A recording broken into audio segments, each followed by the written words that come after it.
Ngajak Bapak dan Ibu untuk buka firman Tuhan. Silakan buka firman Tuhan di Lukas. Lukas pasal 10 ayatnya ke-38 sampai 42. Lukas pasal 10 ayat 38 ayatnya ke-42. Yang sudah katakan, yang sudah dapat katakan amin. Amin. Belum semua. Lukas 10 ayat 38 sampai dengan 42. Amin. Yang sudah dapat semua? Amin. Oke, puji Tuhan.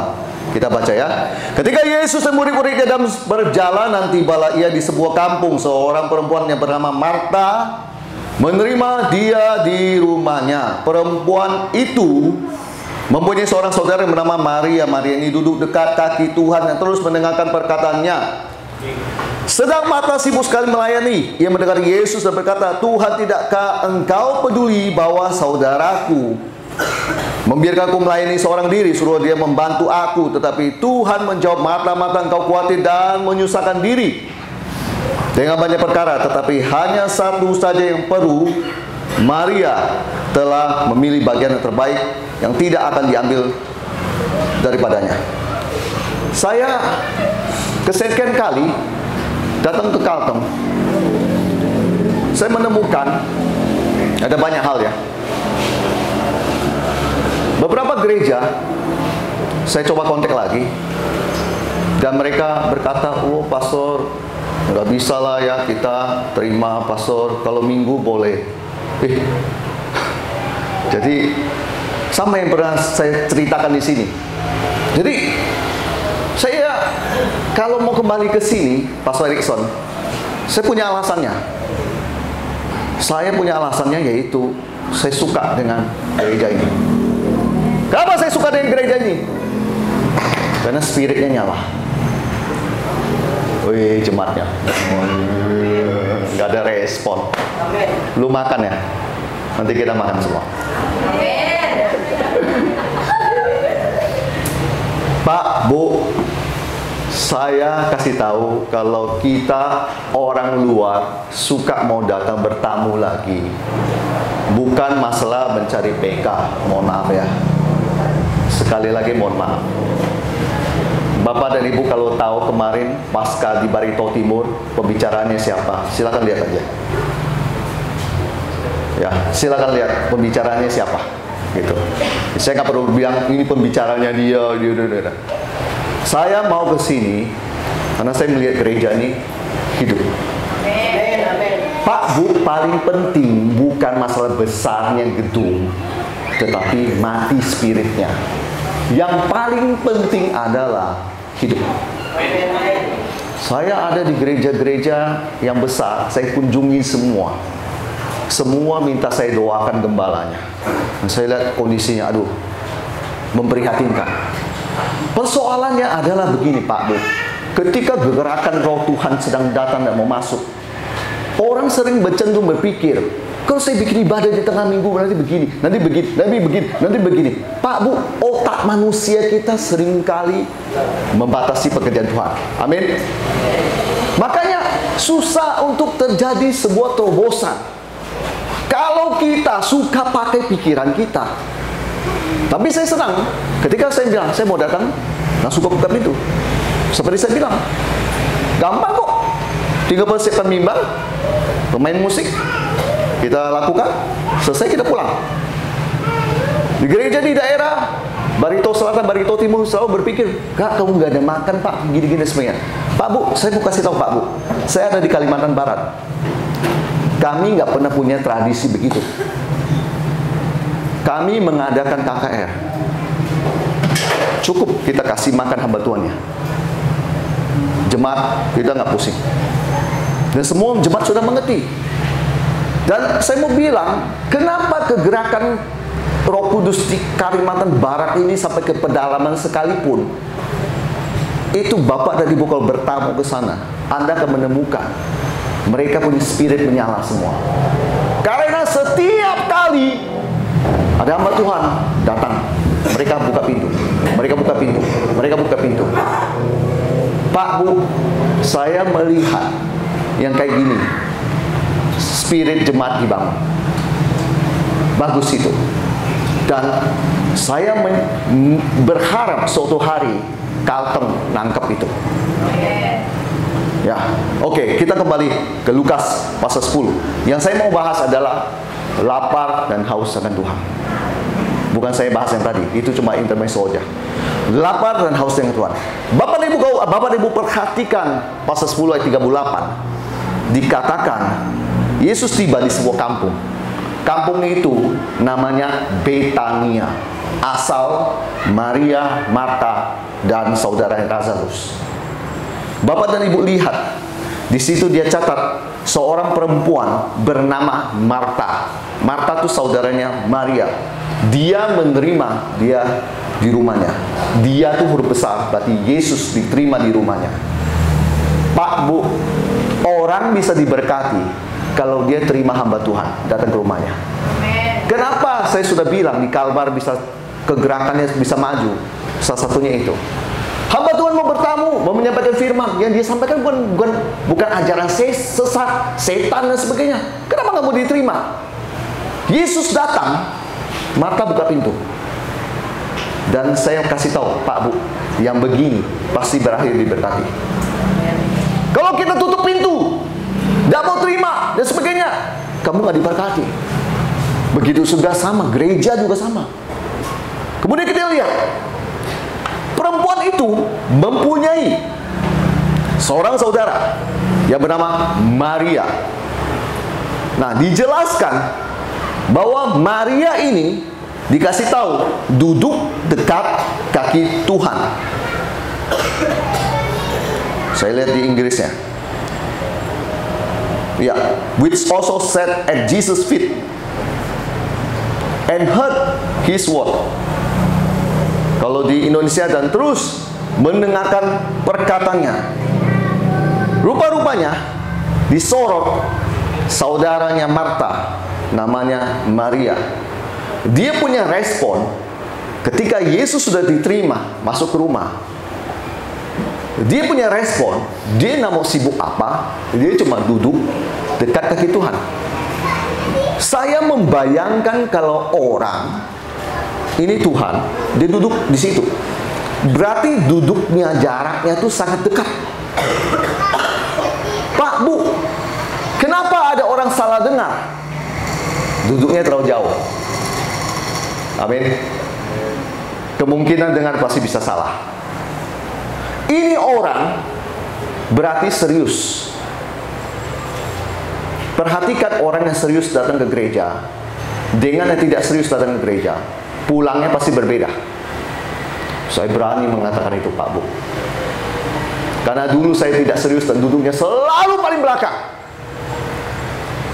Tapi sekarang saya nggak mau, rugi saya. Oleh sebab itu saya kalau datang gereja saya selalu ada di depan. Saya mau ketika firman disampaikan saya tangkap. Pak, Bu, dia dikatakan duduk dekat kaki Tuhan, berarti jaraknya tuh sangat close, dekat. Saya percaya kemungkinan kecil sekali dia akan salah mendengar, karena dia duduknya sudah dekat. Duduk dekat itu juga melambangkan orang yang hubungannya dekat dengan Tuhan. Pak, Bu, kita bikin perbedaan antara orang yang dekat dengan Tuhan atau yang tidak dekat dengan Tuhan.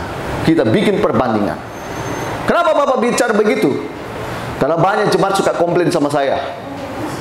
Dia ngomong, Bapak saya sudah berdoa begini, Bapak tidak ada jawaban dari Tuhan. Bapak saya sudah berdoa begini, Bapak tidak ada jawaban. Saya jawab dia cukup singkat saja. Bagaimana hubunganmu dengan Tuhan? Pak, Bu, kalau kita di perusahaan ada 10 karyawan yang kerja. Kalau Anda dekat dengan bos, pastinya promosi mudah Anda peroleh. Pastinya ada kemungkinan naik gaji. Pastinya ada kemungkinan dapat kepercayaan untuk tugas-tugas yang penting. Perhatikan, kalau Anda dekat dengan Tuhan, Anda sayang sama Tuhan. Masakan Tuhan tidak sayang sama Anda? Mau numpang tanya aja, Pak, Bu. Masakan Tuhan tidak sayang sama Anda? Saya kasih kesaksian ya, contoh ya. Hamba Tuhan kan juga sama. Butuh ini. Ini bukan love Korea. Kalau diginiin kan, duit. Ibu ketawa. Kita butuh ini. Saya berdoa cukup lama, Pak Bu. Biasa saya cepat, Tuhan jawab. Sampai sebulan. Suatu hari lagi panas-panas, saya duduk di tengah tanaman saya, di rooftop. Rooftop itu maksudnya lantai paling atas. Kami kan di Jakarta tidak ada tanah-tanah begitu. Lantai paling atas kami jadikan taman. Duduk di situ sambil bilang, Tuhan, Kau tahu isi kantongku tinggal berapa? Dan aku tidak akan mau bicara lebih banyak lagi. Sudah aku sampaikan berulang kali, aku butuh uang. Tak lama aku turun ke bawah. Seorang teman, dia bilang, saya kirim sudah sekian buat kamu ke Kalteng. Lalu saya lihat angkanya. Oh, sangat cukup buat saya berangkat.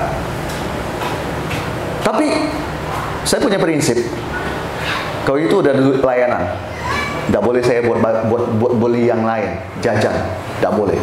Itu udah prinsip saya, Pak Bu. Kalau orang lain, hamba Tuhan yang lain, itu urusan dia. Dia mau pakai buat makan, mau pakai apa, itu urusan dia. Kalau saya punya prinsip begitu, kalau orang kasih buat ini, kamu jalankan buat ini. Kenapa banyak hamba Tuhan gagal? Ya karena dia salah.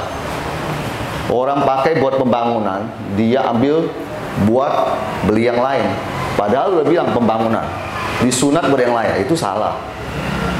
Singkat cerita, saya bilang, Tuhan, ini kan buat perjalanan ke Kalteng. Ini yang aku butuhkan, ini uang buat aku pribadi. Satu kelompok anak muda yang dulu saya layani di NTT. Saya nggak mau sebut tempatnya. Jadi anak muda ini ada kumpulan para suster, perawat. Ada sekitar 3 orang. Mereka semua PNS.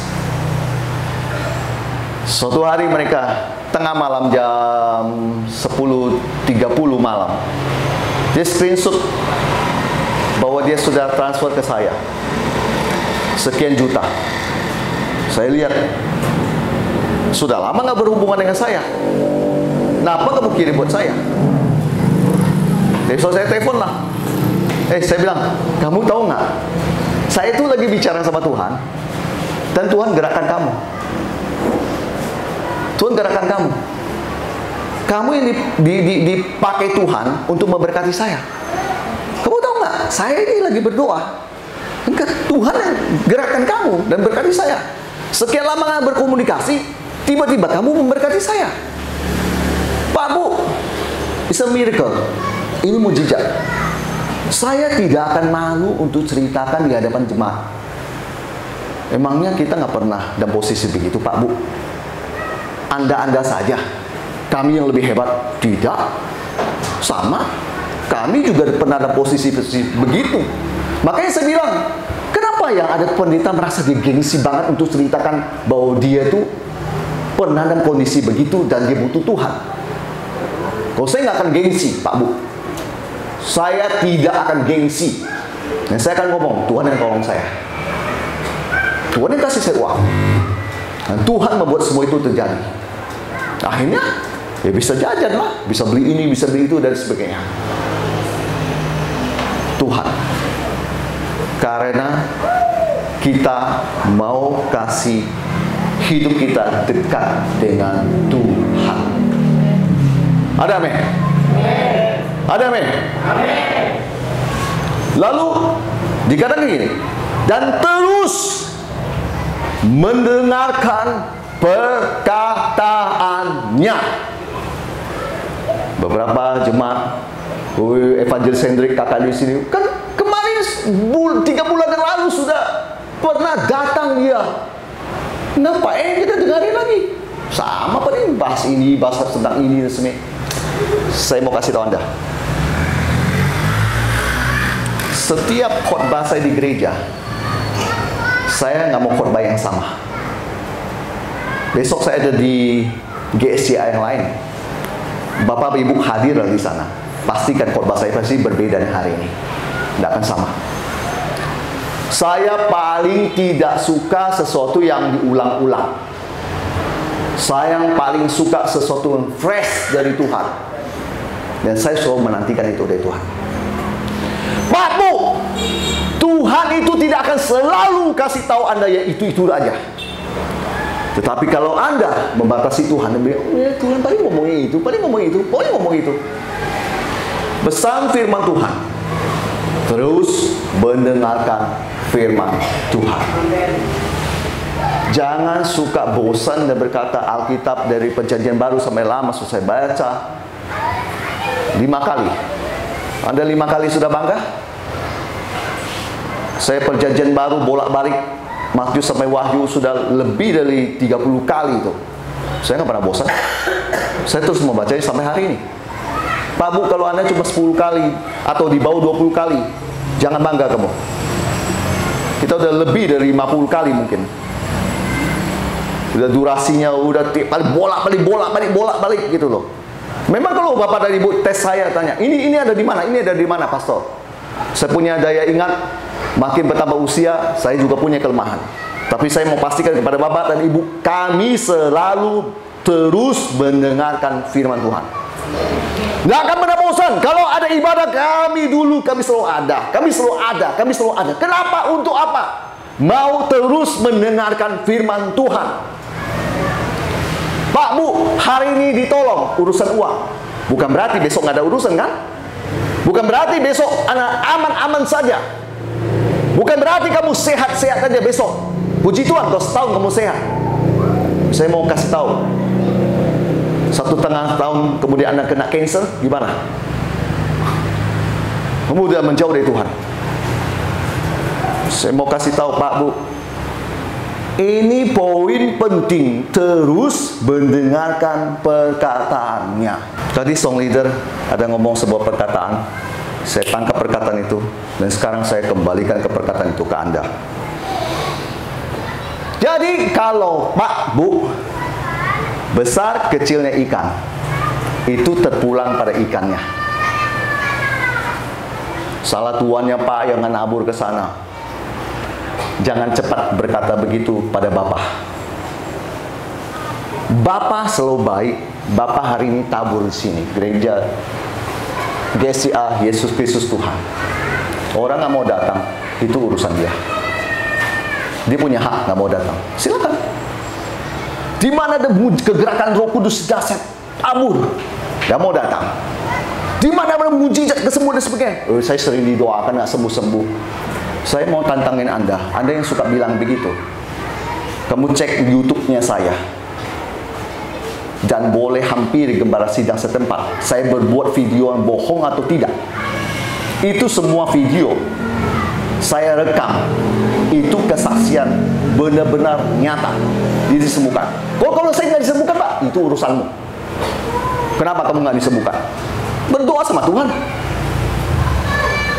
Pak, saya ulang lagi, kembali ke situ. Pasti tabur, itu firman. Ikan serut, ya kan? Lempar ke sana, serut.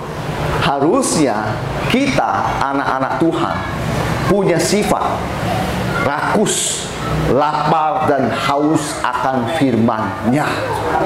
Jangan suka berkata, aku udah puas. Aku kemarin sudah makan di sini. Lihat ikan itu, tabur seperti ini, set lewat sini lagi. Dan tabur sana lagi, set ke atas lagi kejar. Kata istri saya, kasihan yang kejar nggak dapat. Saya mau berkata begini Pak Bu, kalau Anda di dalam Tuhan, saya pastikan Anda kejar dimanapun dia berada.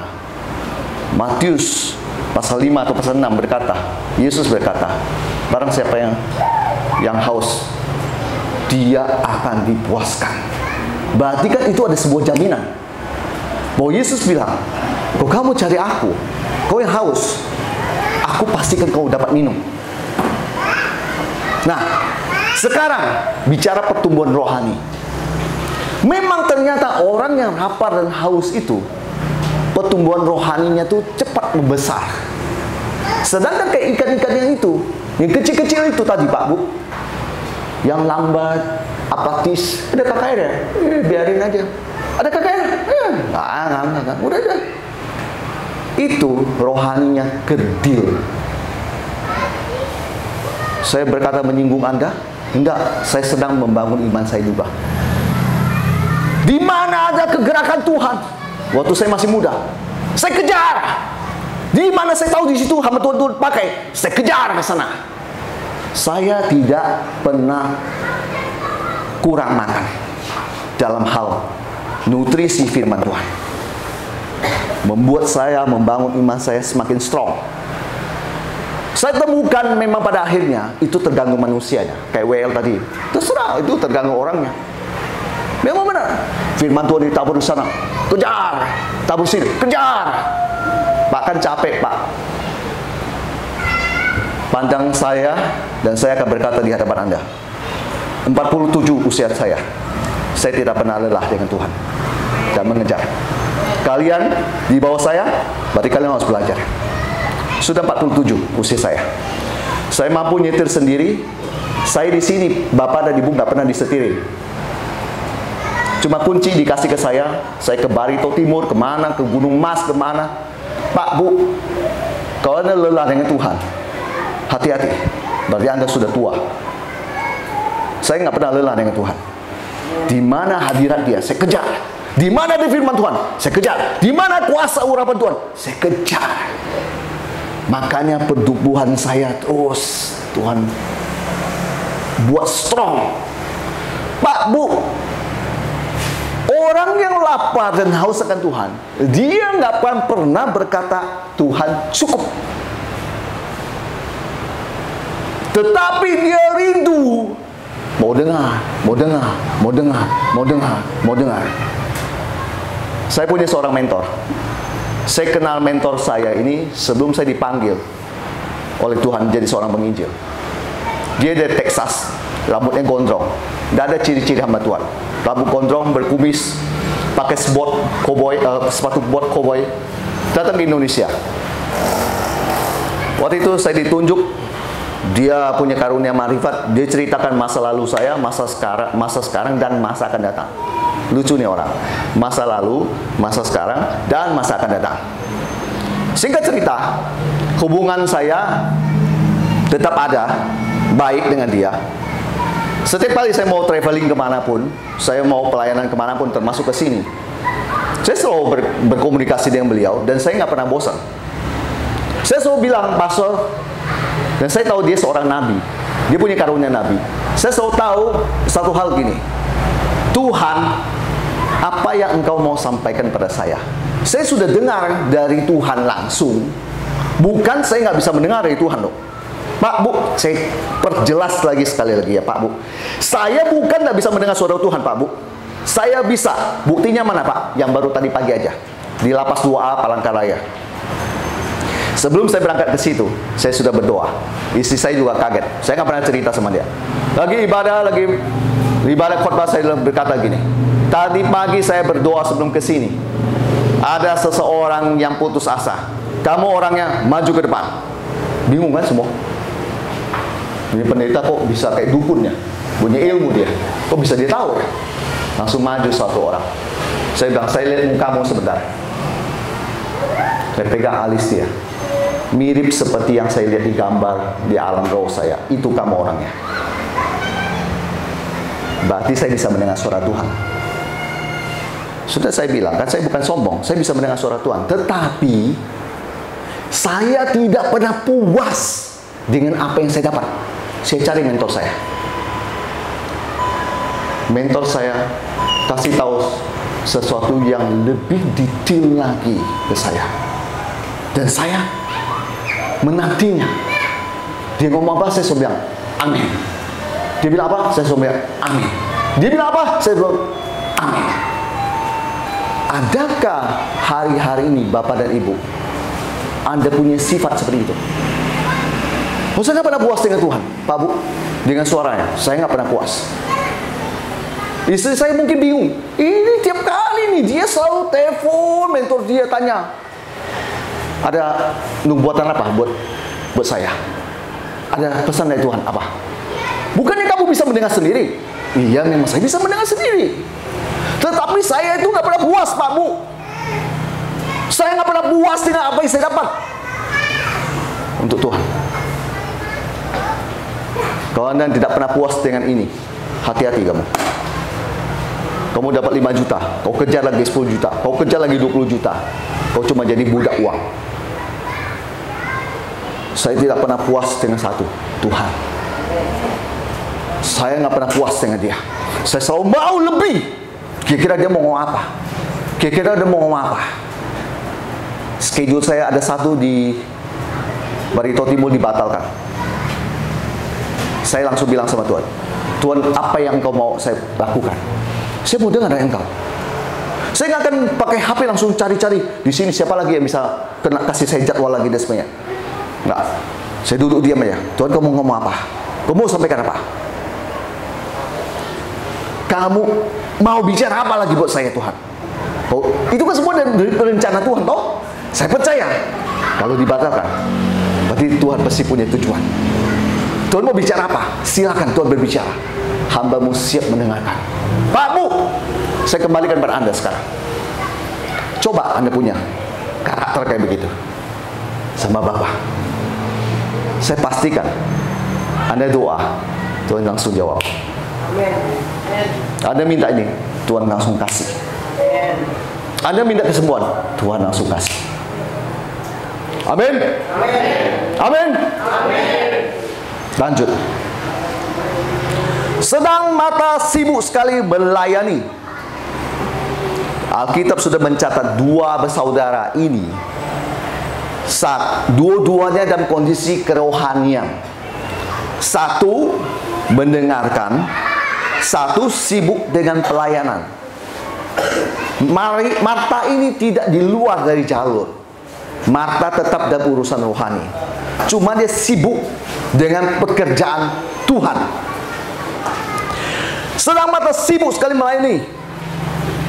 Lalu kemudian saya bingung, kenapa si Marta ini kemudian dia mencoba mendekati Yesus dan mempengaruhi Yesus dan berkata, Tuhan, tidakkah Engkau peduli bahwa saudaraku membiarkan aku melayani seorang diri, suruh dia membantu aku?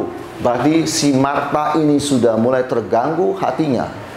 Dia mencoba memanggil Yesus supaya Yesus turuti keinginannya, yaitu suruh Maria jangan malas duduk-duduk aja, bantu saya pelayanan.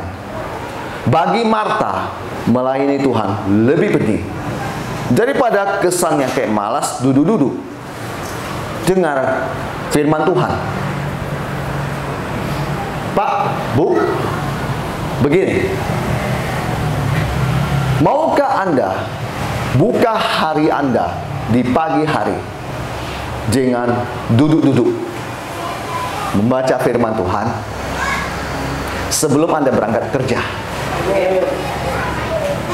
Banyak orang akan berkata, waktu terbuang, malas, apa segala. Bukankah dulu juga dikatakan begitu?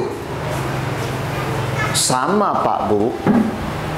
Mereka memandang doa itu tidak penting. Mereka memandang bahwa komunikasi dengan Tuhan itu tidak penting. Yang penting kerjakan pekerjaan Tuhan. Tetapi Yesus di 41 bilang gini, Marta, Marta, engkau khawatir dan menyusahkan dirimu dengan banyak hal. Rupanya kekhawatiran menguasai Marta. Jadi Yesus bilang itu sama dia. Jalan dengan pikiran berbeda dengan Anda bergerak dalam roh. Cuma ibu yang lain, wow, apa? Saya ulangi.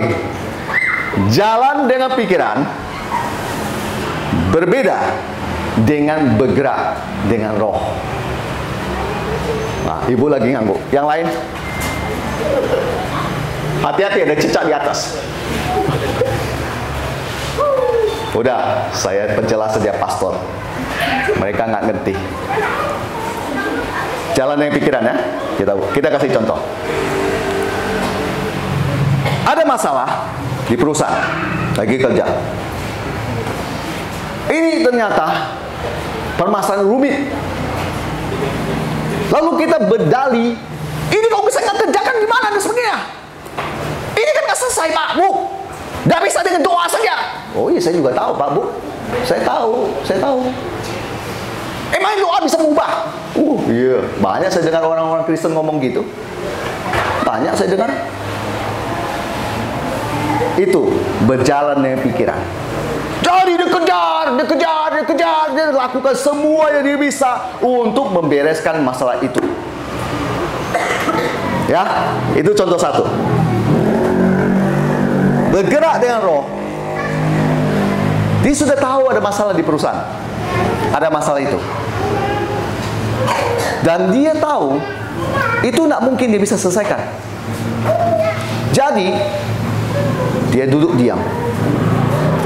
Dia memanggil Tuhan Yesus dan menunggu Tuhan dan membiarkan kuasa Tuhan bekerja. Ketika kuasa Tuhan sudah mau turun, jawaban pintu sudah mulai terbuka. Orang yang tadi ditelepon, nggak juga muncul batang hidungnya, tiba-tiba ada dia. Orang yang sensitif dalam roh, udah boleh lihat begitu, langsung tangkap, kerjakan, selesaikan. Ketimbang orang yang tadi satu tuh stres, Pak Bu, sana sini, pulangnya, aduh sakit mah, kambuh, asam lambung naik, migrain. Bapak Ibu ketawa. Saya sering lihat orang begitu. Fakta itu, Pak Bu. Berjalan dengan pikiran beda dengan Anda berjalan dengan roh. Bapak kok bisa ceritain begini? Saya sudah alami. Kalau belum alami nggak bisa cerita, Pak Bu. Engkau khawatir dan menyusahkan diri dengan banyak hal, dengan banyak perkara. 42, Yesus ngomong ini. Tetapi hanya satu saja yang perlu. Dengar baik. Maria telah memilih bagian yang terbaik yang tidak akan diambil daripadanya. Ini luar biasa ya. Saya baca di ayat berulang-ulang. Tetapi hanya satu saja yang perlu. Maria telah memilih bagian yang terbaik yang tidak akan diambil daripadanya. Apa itu? Duduk dekat kaki Tuhan dan terus mendengarkan Yesus. Itu bagian yang terbaik. Dan itu tidak bisa diambil dari hidup Maria. Itu pengalaman rohani setiap orang. Bapak dan Ibu bisa lihat saya dan silakan copy saya apa yang saya lakukan. Tapi kau nggak bisa mengambil pengalaman rohani saya. Kau nggak bisa ambil urapan saya. Itu pengalaman rohani setiap orang. Yesus bilang nggak akan bisa diambil. Itu pengalaman rohani dia. Itu apa yang dia lakukan terhadap saya. Duduk dekat kaki Tuhan dan terus mendengarkan suaranya. Saya tutup. Ciri-ciri orang yang lapar dan haus dengan Tuhan. Pertama, tidak jauh dari Tuhan. Di Jakarta banyak orang jauh dari Tuhan. Walaupun dia tiap minggu datang sama Tuhan di gereja, kesehariannya jauh dari Tuhan. Baca kitab bolong-bolong. Berdoa kau perlu. Apalagi kalau lagi stres, berdoa itu, berdoa sekali itu, Pak Bu. Yang kedua, ciri-ciri orang lapar haus dengan Tuhan. Mengejar hadirat Tuhan, bukan diam dan pasif kayak ikan yang tadi saya bilang. Lempar ke sini, biarin lah, jauh. Enggak. Lempar ke sana lagi, di atas. Enggak, jauh. Lempar ke sana lagi, enggak, jauh. Begitu, terus-terusan kamu akan kurus rohanimu. Saya peringatkan Anda, kalau Anda kurus rohanimu, bahaya kamu. pastikan kamu nggak kurus. Pastikan rohanimu gemuk, berisi. Orang kurus rohaninya, dapat dikit masalah, imannya langsung goyah. Orang yang cukup makan rohaninya, ada masalah, justru dia putar balikkan masalah itu jadi mujizat. Masih nggak paham juga, Pak Bu? Contoh ya, contoh. Buat saya, Pak Bu, seorang pembicara dan penginjil, kalau ada kasus-kasus orang sakit ma, orang sakit kanker, orang leukemia, orang kena HIV, orang koreng nggak sembuh, orang ada benjolan, orang ada apa. Buat saya, seorang penginjil, itu adalah kesempatan bagi saya untuk buat mujizat. Bagi orang-orang lain takut, bagi saya kesempatan. Dan kalau saya bisa melakukan mujizat dalam nama Yesus, sebentar saya akan berekam dengan video saya, dan saya akan dapat itu semua.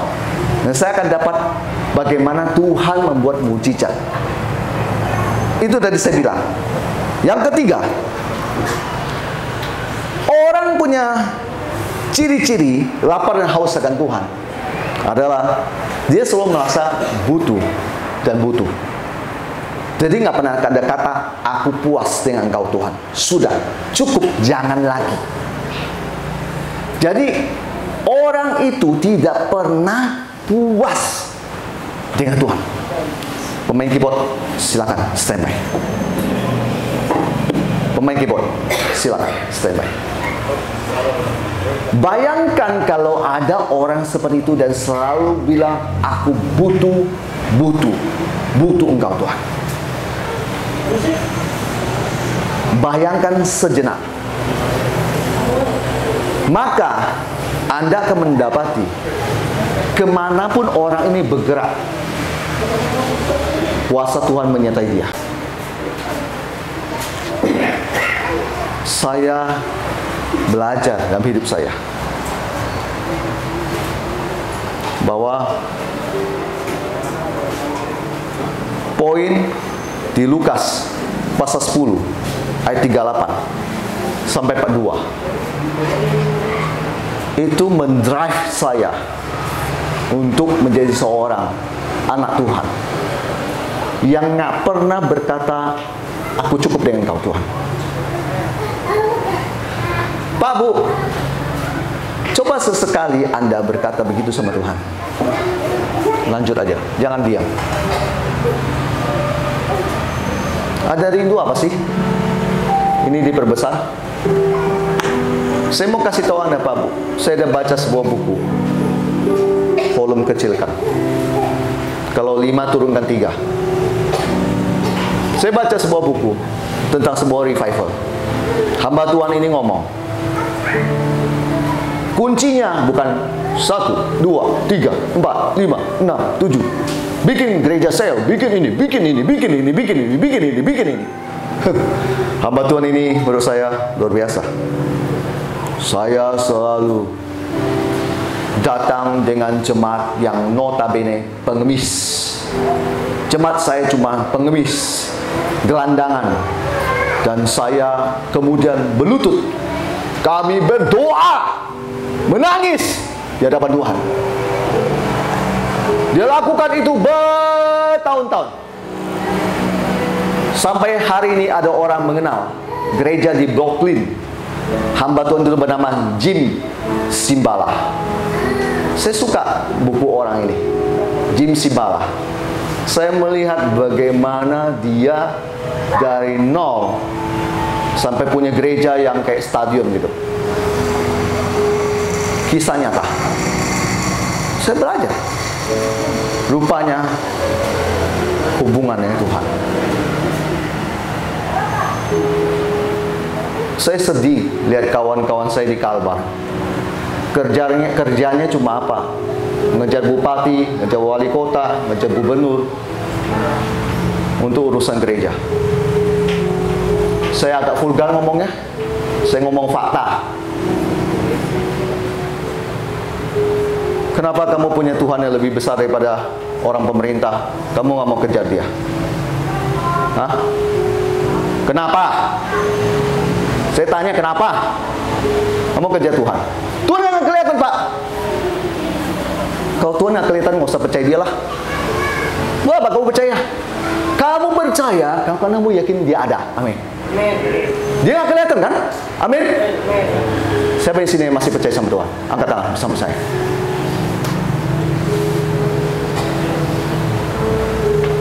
Percaya sama Tuhan.